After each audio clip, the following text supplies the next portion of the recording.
So yun na nga, mga maraming kagaguhan na naman nangyayari dito, pre.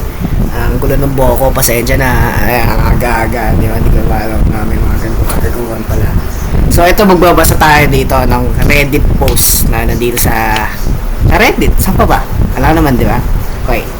Ito na. Paano naman hindi ka bastasan kagaguhan to? Okay? Okay, let's start this shit. Okay. Ina, parang lang, gay kaaga-aga. Okay? 5 months pa lang ako sa work. In-house financially company and back office. Alam ko naman hindi maiwasan ng team gathering. Pero, bawal balo humindi.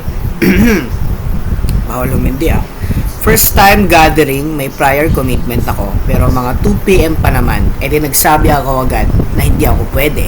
Because of my prior commitment. Pero dahil night shift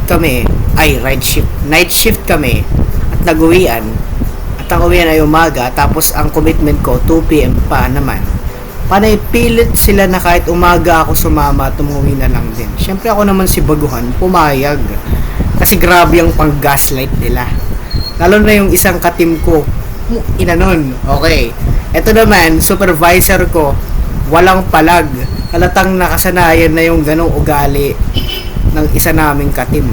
Ina talaga ng mga katim na yan no? Pag ako nakaharap yung pagmumura-murahin ko talaga kayo no? Wag tularan na. Pero kung ako yan, nandyan ako pa. Ina-uppercut ko na sa pagngala-ngala niya yan, tol. Okay, ha? Okay. Second gathering, ito na. Nagplano na sila ulit for this month. Tinanong yung mga dates, yung iba, hindi rin pwede. Tapos nakapili sila ng specific date na ako lang ang hindi pwede. Again, may prior commitment ako at hindi ko kaya ng umaga. Inang yan. Ito naman si Epal, nakatim na feeling supervisor. Grabe ang pang gaslight at sinabi pang, bukas na natin pag-usapan. And the audacity to roll his eyes. Ina mo. Alam bang mahirap sa hindi ako pwede. Tapos ko konsensyahin ka pa. Yan, porket mukha akong softy na hindi palag sa'yo at puro oo lang, gusto mo oo na lang lagi. Ina, tignan ko lang bukas yung ano mangyayari. Pero Diyos ko naman, sana walang pilitan regardless of the reason. 5 days ko na kayong nakikita, pati rest day ko ibibigay ko pati sa inyo.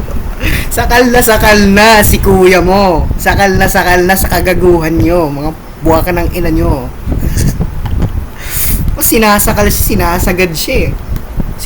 siya no? Sinasagad sa buto no? Sinasagad oh. Goods naman ako sa mga katim ko. Itong isa talagang epal at ang supervisor namin hindi makapalag. Okay. Kuya, 2 hours ago pa lang tong post na to. Kung ako sa'yo, pagpasok mo mamaya, sapakin mo na agad sa pagbumuka yung hinamukal na yung gago na yan. Diba? Siyempre, wag yung susundin to. Puro kagaguhan lang to, 'di ba? Puro kagaguhan lang mga sabi ko dito. Pero kung ganyan lang din para sa pera, wag na lang, no? Puro kagaguhan, katoxic ka ng kinakalat. Okay? Gets mo ako? Oy, rinig mo ako, gets mo ako? Sana magets mo ako